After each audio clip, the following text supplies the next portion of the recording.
Hey guys, welcome to your bonus love reading for Sagittarius. This is going to be for the rest of September. Apply this to your own unique situations. You may switch the roles if you want. Like, share, comment, subscribe, hit the notification bell so that you guys get notified on when my new videos post and when I go live. Also, if you guys are interested in wanting to follow me on my social media pages, personal readings with me on Zoom, pre-recorded, it's also on Cameo. The links and the details are in the description box below. Also, if you guys haven't joined my channel membership, hit the join button. I'll greatly appreciate it if you guys did join. Just to support me, my channel, it's kind of like, is there kind of like a little smudge on my screen here? Hold on one sec. Is that better? Yeah, I thought that was a smudge. Yeah. Join my channel memberships. It's a great way to support the channel.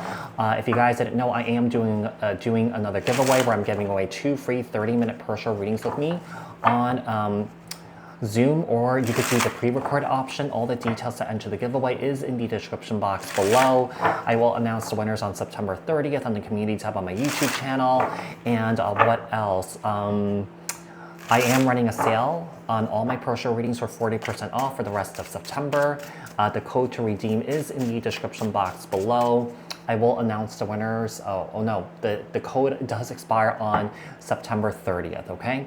So what hidden feelings does Sagittarius, this person, have for Sag? You could apply this to new love, current love, or an ex, you guys, okay? So we have unhealthy attachment that came out here. This person may have an avoidant attachment style here, and you may have like an anxious, secure attachment style here.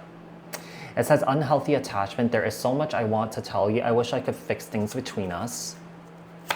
Seems like there was a major imbalance, or that there is a major imbalance in your relationship currently. We have I miss you, silent treatment. Oh yeah, the silent treatment is killing this individual here. I feel like this person's trying to, like, you know, get over you by jumping into a new relationship here, but I feel like it seems like they can't get over you. This person definitely has some sort of codependent issues here. A lot of times what happens is that, you know, when we attract, from my own personal experience, like, I've never known myself to be codependent, but when I'm in a relationship, when I attract someone who's codependent, I also become codependent myself. You know, this person, like this other person may you know, like for example, like the other person could be codependent of, you know, what I could give them and stuff like that. But then my codependency from my side is to try and control the other individual, to try and make them change and stuff like that. That's also codependency too. Yeah, because you're trying to control what they do, how they behave and stuff like that. So, you know, both people can become codependent, or like one, if you're not innately codependent, you can become codependent. So that's something like I need to work on, right? So, but yeah, whoever this is, I feel like there is separation between you and your person here. And what's happening here is I feel like this person's trying to dive in and out of relationships to get over you here, but I feel like this person can't. What are their unspoken fears? What are their own unspoken fears when it comes to Sag? Okay, let's see what else we have here. So with the King of, that's not the King of Wands, the Seven of Wands here.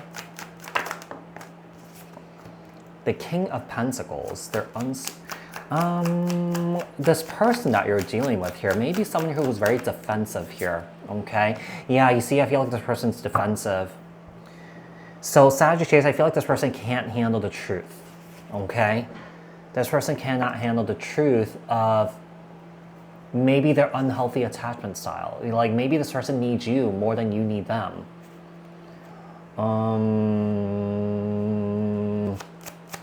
This is really interesting because I've been learning a lot about like attachment style and also understanding my relationship, how that attachment style is a product of our upbringing, right? So, you know, I feel like I'm learning a lot about that. You know, I'm learning a lot about that in therapy and stuff like that, and in my own personal work too. So it's quite interesting here.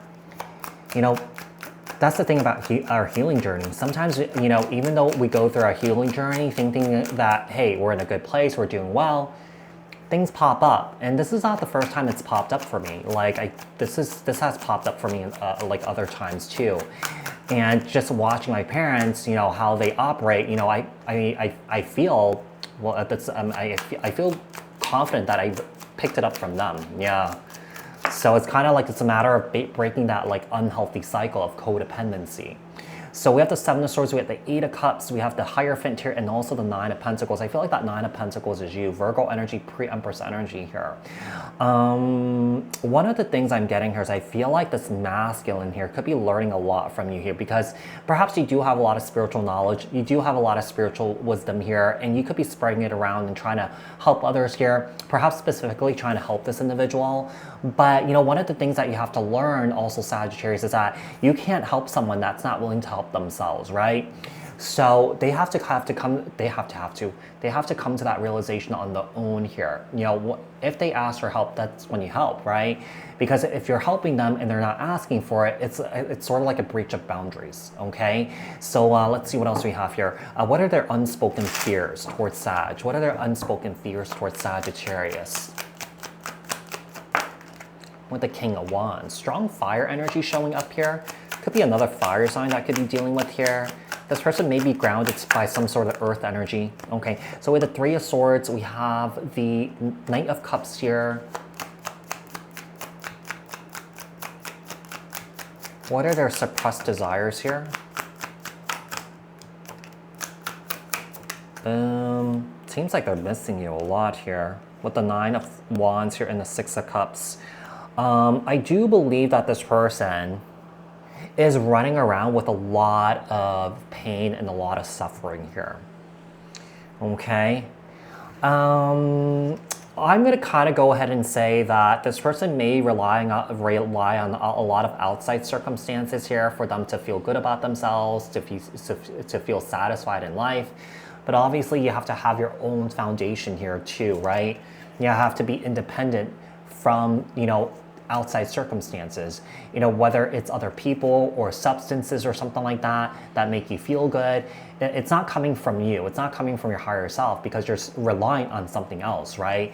So I feel like whoever this is, this person really struggles with that. And it might be hard for you to watch, or it might be hard for you to see, because, you know, essentially, basically, you're watching this person self-destruct. But sometimes you have to allow them to self-destruct. That is also part of our evolution too, is to allow people to be in their own space, to be on their own journey, and let them figure it out on their own. Yeah, even though we might be right, we could be screaming it to this person to we're blue in the face. This person's just not going to get it right now.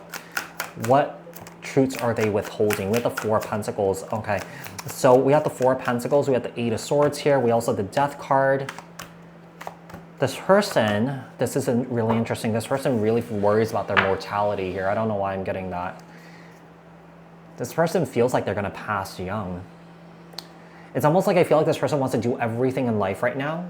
You know, it's kind of like they're in their prime in their life. They just want to do everything before they, you know, cross over to the other side, or before, you know, they get too old or something like that. This person's not living life in the moment here. This person's constantly worried. Yeah, this person's operating from the place of the ego here. I mean, we all have ego, but, you know, it's a matter of not letting our egos take over, being conscious and aware, you know, when that happens. Seems like this person doesn't really know how to regulate that. What are they? What are their actions? How are their words different from their actions here? With the Wheel of Fortune, Ace of Swords, Queen of Swords, Ten of Cups, Knight of Wands. It seems like they're telling you one thing, but then they're kind of like breadcrumbing you here. They're telling you that you guys are destined to be together, they're happily ever after, but then this person's breadcrumbing you. This person has this in and out energy. What is the future of this connection? What is the future of this connection? What is the future of this connection? The Worlds. Nine of Cups, Five of Pentacles, Two of Pentacles, Page of Cups, the Moon. Some of you guys could step away from this for your own mental health and your own emotional health here, because I feel like you may feel like this person is too much for you. Even though you may care about this person here, I just feel like you're just not on the same wavelength as this person, okay? And I could see you guys stepping away from this, and I feel like this person will be in deep fear of that. So, Sagittarius, I do hope that this was helpful. I hope that this resonated, and I'll speak to you guys in another read. Thanks, and bye for now.